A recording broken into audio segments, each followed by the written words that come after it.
Guys, welcome back to my new blog. कसे आहेत सगळे? आजचा ब्लॉग थोडा डिफरंट असणार आहे, न्यूट्रिएंट बेस्ड असणार आहे. जसं मी माझ्या लास्ट ब्लॉग मध्ये तुम्हाला सांगितलं होतं, मी प्रोटीन बारची रेसिपी तुमच्यासोबत शेअर करणार आहे. सो आज आपण तेच बघणार आहे. बघूया. माझा फर्स्ट ब्लॉग आणि सेकंड ब्लॉग होता स्किन केअर रुटीन आणि हेअर केअर रुटीन.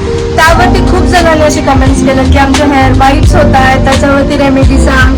प्लस स्किनवरती पिंपल्स आहेत, स्किन डार्क झाली आहे किंवा डार्क सर्कल्स आहेत. सो गाईज, तुम्ही ती रेमेडी जी आहे स्किन केअरवाली प्लस हेअर केअर रुटीन आहे ते तुम्ही अप्लाय करा, ट्राय करा. सो हे झालं आपलं 30%, राईट. तर 80% जे आहे, जे बॉडीला न्यूट्रिएंट्स आतून पाहिजे, प्रोटीन झालं, सीड्स इनटेक झाले, ड्रायफ्रूट झाले, वॉटर इनटेक, स्लीप झाली, हे जे आहे ते 80% मध्ये येतं. सो त्या 80% मधला आज जे न्यूट्रिएंट्सचं इनटेक आहे त्याचं मी तुमच्यासोबत एक छोटीशी एक रेसिपी घेऊन आली आहे. शॉर्ट्स लाईक ड्रायफ्रुट्स किंवा तुम्ही प्रोटीन बार म्हणू शकता त्याला. त्याच्यामध्ये ड्रायफ्रुट्स असणार आहेत, सीड्स असणार आहेत अँड चॉकलेट पण मी टाकणार आहे. बट मी चॉकलेट कोणतं यूज करणार आहे हे मी तुम्हाला दाखवते. मी डार्क चॉकलेट यूज करणार आहे, मी नॉर्मल चॉकलेट यूज नाही करणार आहे. सो बघूया. तर गाईज, इथे काय काय इन्ग्रेडियंट्स लागणार आहे मी ते तुम्हाला दाखवते. सो इथे मी घेतलंय गाईज, इथे मी घेतलंय अक्रोड, हे आहे पिस्ता अँड ही आहे मिक्स सीड्स. जसे ही ग्रीन सीड बघताय, ही हेअर आणि स्किनसाठी चांगली आहे. परत मग ही जी आहे सनफ्लावरची सीड आहे, ही पण चांगली आहे. त्याच्यामध्ये मिक्स मध्ये आपल्याला जवळ बघायला भेटतील चिया सीड्स आहे त्याच्यामध्ये. सो हे मी मिक्स सीडवाला यूज केलंय. तुम्ही वेगवेगळेवाला पण यूज करू शकता आणि तो ब्रँड मी जो यूज करतो तो फॅमिलीचा आहे. सो तुम्ही पण हा ऑर्डर करू शकता त्यांच्या वेबसाईटवरती जाऊन किंवा मग असं नॉर्मल शॉप्समध्ये पण भेटून जाईल. अँड एक इथे घेतलंय मी बदाम.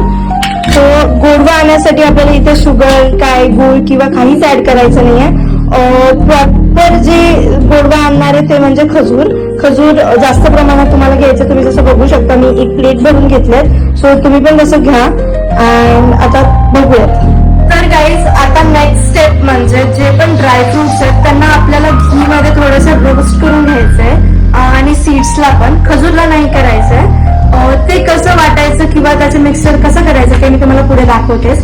पण आता आपल्याला एक कढई घ्यायची, त्याच्यामध्ये तूप टाकून आपल्याला फक्त ड्रायफ्रुट्सला रोस्ट करायचंय. नॉर्मल जास्त नाही करायचंय. नॉर्मल मी तुम्हाला दाखवते किती करायचंय काय. चला, कढई गरम केली आहे मी आणि मी त्याच्यात तूप टाकणार आहे. हे होममेड तूप आहे, तुम्ही पण यूज करू शकता. आणि आता इथे मी ड्रायफ्रुट्स टाकणार आहे. हे पिस्ता आहे, अक्रोड टाकणार आहे आणि बदाम सुद्धा. आपल्याला फक्त पहिले ड्रायफ्रुट्सला रोस्ट करून घ्यायचं आहे.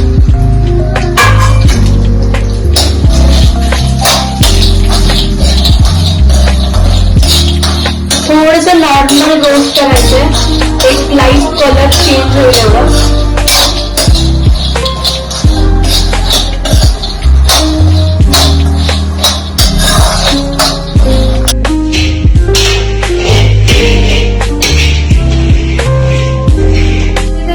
तुम्ही बघू शकता थोडासा कलर चेंज झालाय. आता मी त्याला काढून घेणार आहे.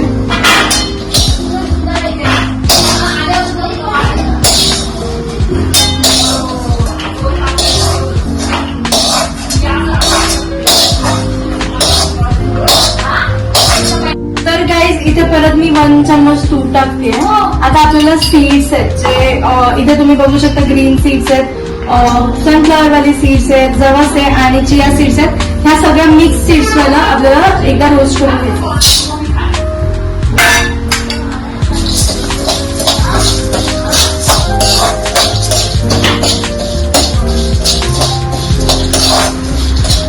इथे नॉर्मली मी थोडासा रोस्ट करून घेतला. आता मी काढते.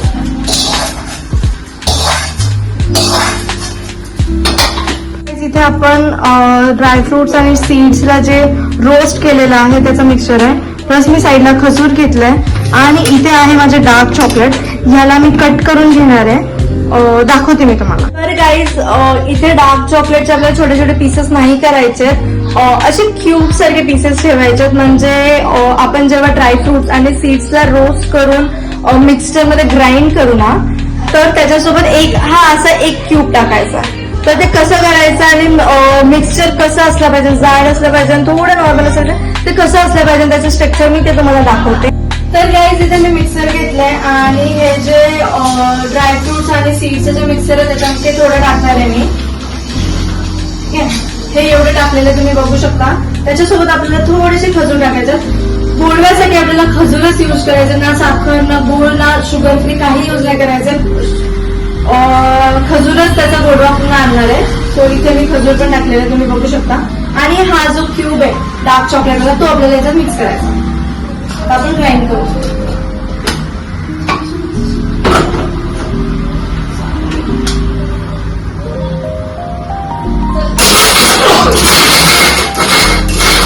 सो गाईज तुम्ही बघू शकता हे जो मिक्सचर आहे ते असं नॉर्मल ग्राइंड करायचं आपल्याला. असं ह्याचे दाणे वगैरे दिसले पाहिजे.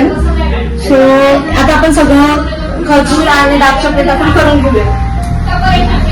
गाईज इथे आपलं सगळं ते जे सीड्स होते, ड्रायफ्रुट्स होते, खजूर होते आणि चॉकलेट्स सगळे ग्राइंड करून झालेत. तर मी तुम्हाला दाखवते कसे दिसत आहेत ते. तर हे बघू शकता तुम्ही, ह्याच्यामध्ये सीड्स आहेत, ड्रायफ्रुट्स आहेत आणि चॉकलेट्स आणि खजूर. गोडव्यासाठी आपण फक्त खजूर घेतलं, त्याचं मिक्सचर आहे ग्राइंड करून घेतलेलं. तुम्ही पण असं ग्राइंड करून घ्या. आपण आता चॉकलेट मेल्ट करून घेतोय. डार्क चॉकलेट जे होते त्याचे मी 4 क्यूब्स असे ठेवले होते, कारण की ते आपल्याला यूज करायचे. तुम्ही पण थोडेसे साईडला काढून ठेवा किंवा एक्स्ट्रा एक मागून ठेवा. सो आता चॉकलेट कसं मेल्ट करणार आहे ना ते मी दाखवते. मी डबल बॉइलिंग मेथडने यूज चॉकलेट मेल्ट करते. सो गाईज इथे मी चॉकलेट मेल्ट करते, डार्क चॉकलेट. हे डबल बॉइलिंग मेथड आहे.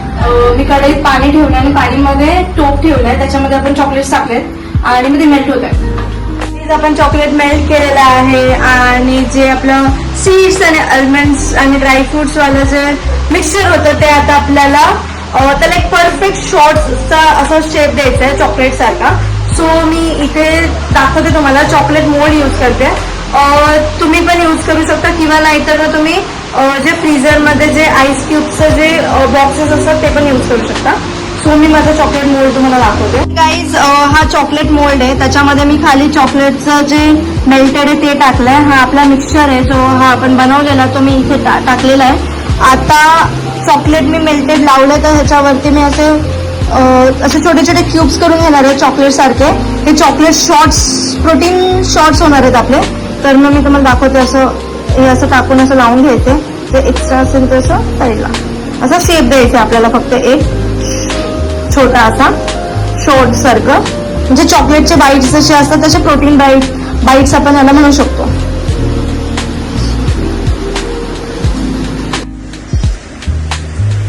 असं सगळं भरून घ्यायचं. जेवढे पण बॉक्सेस आहेत तेवढे खाली चॉकलेट मेल्ट टाकून आणि वरती असं हे आपलं मिक्सचर टाकून सो मी असा शेप देते.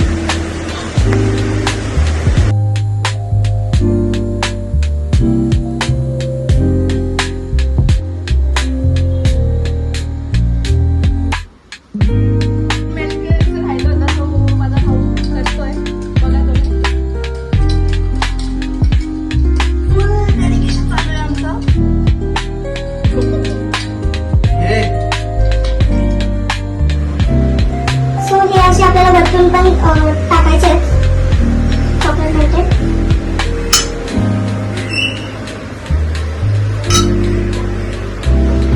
तर गाईज इथे मी अख्खा मोल्ड जेवढे क्यूब्स होते तेवढे मी भरून घेतलेत. आता मी ह्याला 15-20 मिनिटासाठी फ्रीज करणार आहे. फ्रीज केल्यावरती कसे क्यूब्स दिसत आहेत, आपले प्रोटीन बार जे शॉर्ट्स कसे दिसतात ते तुम्हाला दाखवते. मी प्रोटीन बारला 10-15 मिनिटं फ्रीजमध्ये ठेवलं होतं, ते फ्रीज झालेत. आता आपण त्याला मोल्डच्या बाहेर काढू आणि कसे दिसतात ते मी तुम्हाला दाखवते. चला गाईज मी हे मोल्ड मधून काढले. तुम्ही बघू शकता हे असे शॉर्ट्स, प्रोटीनचे शॉर्ट्स तयार आहेत. तुम्ही असं फ्रीज कर. सो गाईज आपले हे प्रोटीन बार जे शॉर्ट्स आहेत ते रेडी झाले. तुम्ही बघू शकता कसे मस्तपैकी खालून चॉकलेट आहे, आतमध्ये नट्स आहेत, सीड्स आहेत, खजूरनी गोडवा आलेला आहे. तुम्ही पण ट्राय करा आणि कमेंटमध्ये मला नक्की सांगा.